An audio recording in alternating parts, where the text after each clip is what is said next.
Klabu ya Young Africans imekamilisha usajili wa mchezaji mzawa, tena kinda kabisa. Na nadhani huyu ndo atakuwa mzawa pekee ambaye amesajiliwa na Young Africans katika dirisha dogo hili la usajili. Sio mwingine, anaitwa Emmanuel Samuel Mwanengo. Namkumbuka, niliwahi kukupa story yake vizuri. Ni mchezaji ambaye pia anashikilia rekodi ya kufunga moja ya goli bora katika michuano ya Asian Cup, na ni mchezaji ambaye amesajiliwa kutoka klabu ya TRA United, zamani kiitwa Tabora United. Young Africans wanamkumbuka vizuri huyu kwenye 3-1 pale Azam Complex Chamazi. Mambo mawili makubwa ambayo kwangu mimi nimeaona, pengine umekuwa ni ushawishi mkubwa sana, pengine matatu, kwa viongozi wa Young Africans kumchukua mchezaji huyu. Kwanza ni mdogo, kwa maana mchezaji ambaye anakuwa, lakini pili ni takwimu za mchezaji huyu. Na takwimu zake zinaonyesha kwamba takwimu za mwisho kwamba amecheza jumla michezo 18, amefunga magoli 9, ametoa assist 4, amecheza jumla dakika 1240. Lakini pia kitu kingine kizuri cha kiufundi ambacho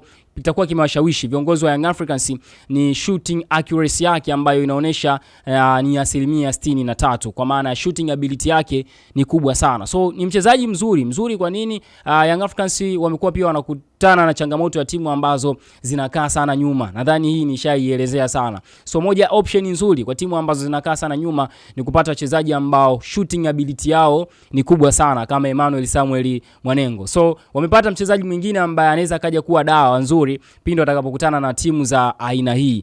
Lakini pia ni mchezaji ambaye bado anakuwa ni project nyingine ya Young Africans ambayo pengine baada ya miaka kadhaa tunaweza tukawa tunaizungumza hapa, ina thamani ya bilioni kama ambavyo tulikuwa tunaizungumza project ya Clement Mzize. So deal done, and kinachosubiriwa na official announcement kutoka kwa klabu kwa maana ya kumtangaza mchezaji huyu. Lakini hapa tunavozungumza mimi na wewe tayari kila kitu kimeshakamilika, na ni anaenda kuwa mchezaji rasmi wa klabu ya Young Africans. Ligi mbalimbali duniani zinaendelea, na siku ya kesho ligi ya EPL inaendelea, na tayari mikeka ya bure imeshatolewa katika group letu la WhatsApp, kwa maana ishaandaliwa na ishatolewa kabisa kwa ajili ya game za kesho, lakini pia game za leo. Kwa hiyo nakukumbusha tu kwamba karibu katika group letu la WhatsApp, tucheki kupitia nambari hizi ambazo unaziona hapa chini, then utatumiwa link ya moja kwa moja ambayo itakupeleka katika group letu la WhatsApp ambalo ndio tunatoa mikeka ya bure kule. Kumbuka ni mikeka ya bure, Kwa hiyo karibu katika group letu la WhatsApp ujipatie mikeka ya bure,